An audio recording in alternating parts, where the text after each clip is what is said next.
ኦርቶዶክስ ቤተክርስቲያን ውስጥ የሚመለከው እግዚአብሔር ነው። ሌላ ማንንም አይመለክም። ታቦትም አይመለክም። ቅድስት ማርያም አትመለክም። ቅዱስ ገብርኤል አይመለክም። እግዚአብሔር ነው የሚመለከው።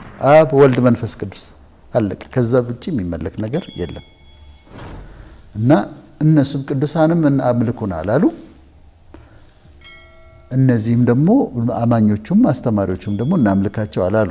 የተከበራችሁና የተወደዳችሁ የእግዚአብሔር ሰዎች፣ የድንግል ማርያም የአስራተ በረከት ልጆች፣ የጻድቃን የሰማዕታት ወዳጆች እንደምን ቆያችሁ? እንደምን ሳላችሁ? እግዚአብሔር አምላካችን ለዚህ ጭቅላ ላደረሰን ክብር ምስጋና ለሱ ይሁን።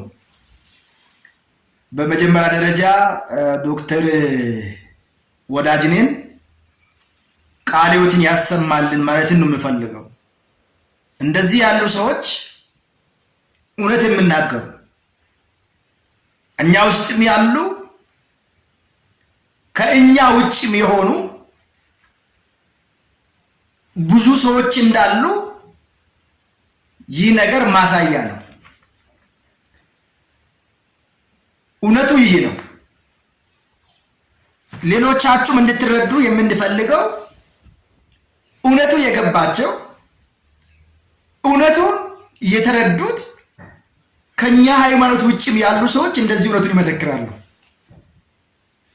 መነሻው ምንድነው? በኦርቶዶክስ ሃይማኖት ውስጥ ስርዓት ውስጥ የሚመለከው ማን ነው? እግዚአብሔርና እግዚአብሔር ብቻ። በጣም በጣም በጣም ሁሉም ሰው ማዳመጥ የሚገባው ጉዳይ ይሄ ነው። አንዳንዴ ያልገባቸው ያላወቁት በተነገራቸው ልክ ወጥቶ